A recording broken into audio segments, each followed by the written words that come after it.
Olá, sexto ano, tudo bem? Hoje nós vamos começar a falar sobre números decimais. Hoje nós vamos falar sobre a fração decimal e o número decimal. Então peguem o livro na página 192 para acompanhar a explicação. Ao medirmos a altura de uma criança em metros ou verificarmos a massa de um caminhão carregado em quilogramas, dificilmente o resultado será representado por um número natural, sendo necessário o emprego dos números com vírgula, que são os números decimais. O trabalho sobre esses números representa uma ampliação importante do nosso conhecimento numérico. Podemos representar o valor das cédulas e moedas do nosso sistema monetário usando os números decimais. Vamos ver as notas. Nós temos a nota de R$2, que é representada dessa forma, a nota de 5, de 10, de 20, de 50 e de R$100. E atualmente nós temos até a nota de R$200. E também podemos representar as moedas por números decimais, que são as vírgulas. E nós temos a moeda de 1 centavo, de 5 centavos, de 10 centavos, 25, 50 centavos e a moeda de R$1. As moedas, com exceção da moeda de R$1, representam partes do real, ou seja, elas representam os centavos. Em muitas transações financeiras, utilizamos os centavos. Observe esse anúncio de um combo de uma lanchonete. O valor do combo é R$ 4,95. Como nós podemos ler essa quantia? Nós lemos R$ 4,95. Agora vamos pensar.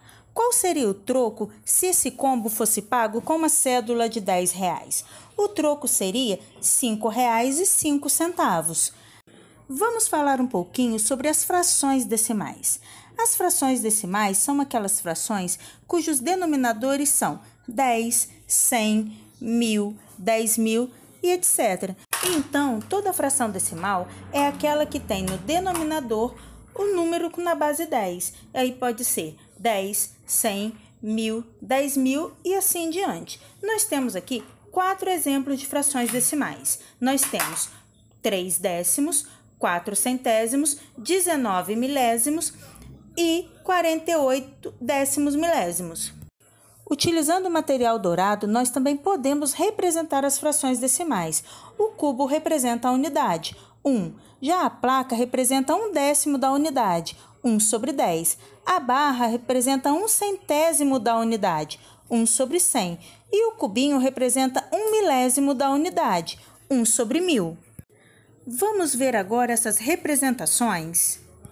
O cubo, que representa uma unidade, ele pode ser dividido em 10 partes iguais. Essas 10 partes iguais formam as placas, então elas formam 10 placas.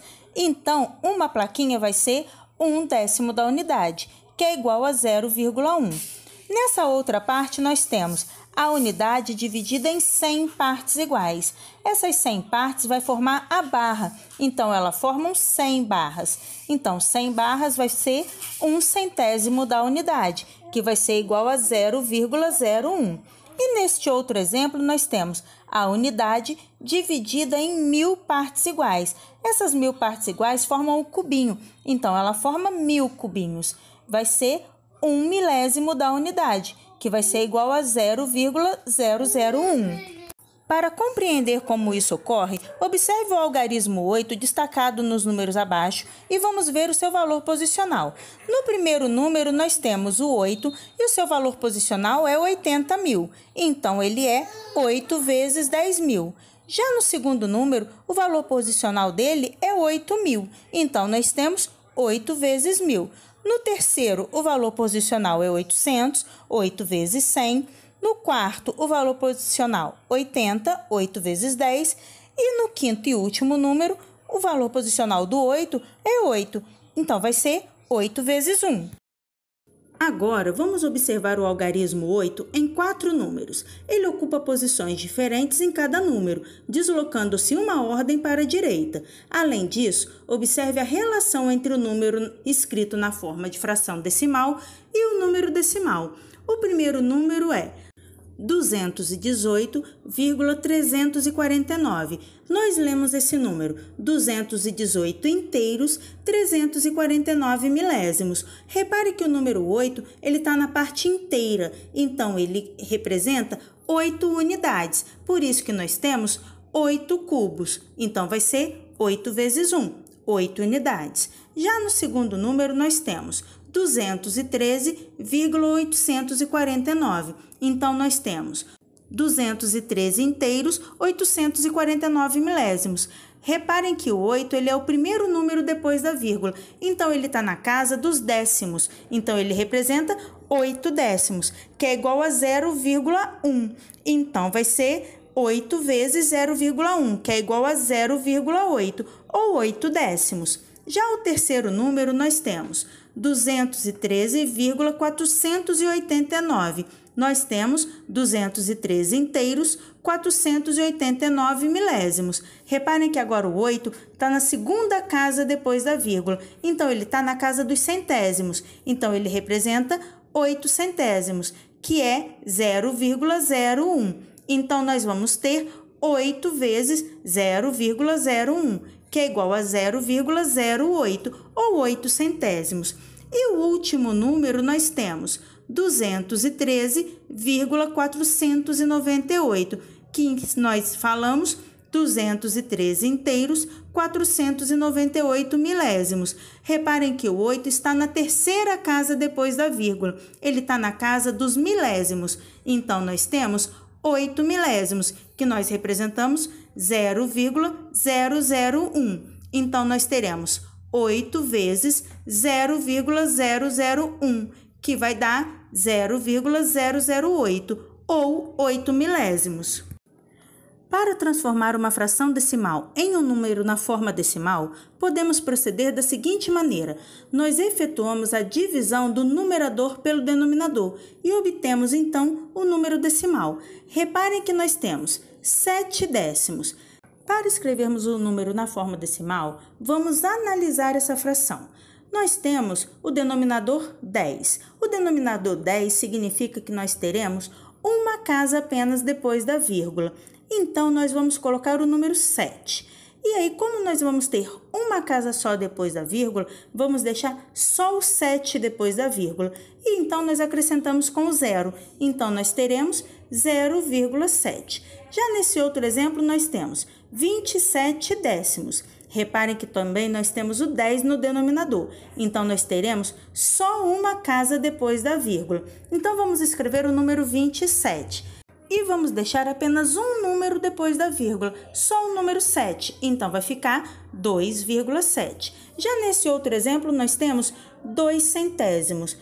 O denominador 100 significa que nós teremos duas casas depois da vírgula. Então, nós vamos colocar o número 2 e aí, para ficar com duas casas depois da vírgula, nós vamos completar com o 0. Então, vão ficar 0,2. E aí, colocamos a vírgula.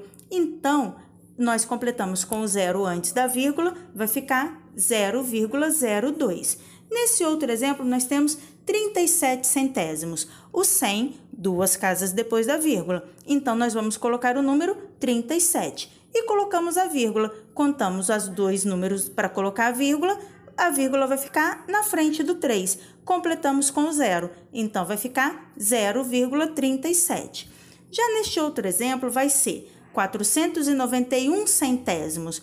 Centésimos, duas casas depois da vírgula. Então, nós vamos contar as duas casas, que vai ser o 9 e o 1. A vírgula vai ficar na frente do 9. Então, o número vai ser 4,91.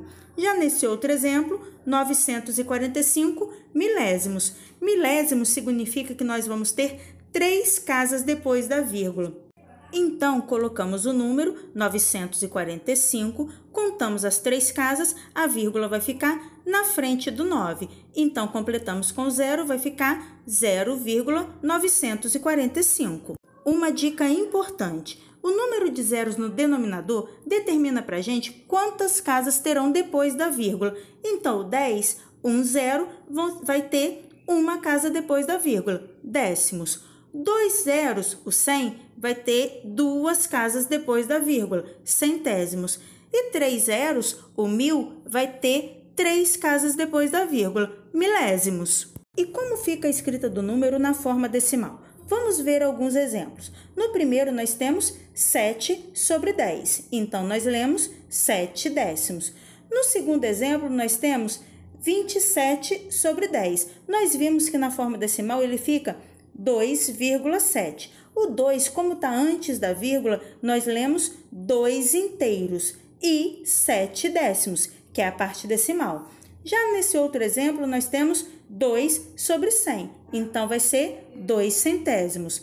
Nesse outro exemplo, nós temos 37 sobre 100, então vai ser 37 centésimos.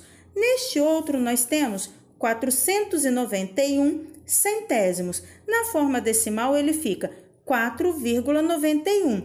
Então, vai ser 4 inteiros e 91 centésimos. E no último exemplo, nós temos 945 sobre 1000. Então, 945 milésimos. E para transformar o número decimal em fração decimal, o que nós fazemos? Vamos observar os exemplos. Nós temos 0,3. Nós vimos que 3, uma casa depois da vírgula, representa décimo. Então, vai ficar 3 sobre 10, 3 décimos. Já no segundo exemplo, nós temos 2,31. Duas casas depois da vírgula. Nós vimos que duas casas depois da vírgula é 100. Então, nós escrevemos todo o número, 231. E vai ficar sobre 100. Já no terceiro exemplo, nós temos 0,03. Então, nós colocamos o número 3. Duas casas depois da vírgula, então vai ser centésimos. Então, 3 sobre 100. Neste exemplo, nós temos 0,074. Nós vamos colocar o número 74. Reparem que nós temos 3 casas depois da vírgula. Então, nós vamos colocar 3 zeros no denominador. Então, vai ficar 74 sobre 1000, 74 milésimos.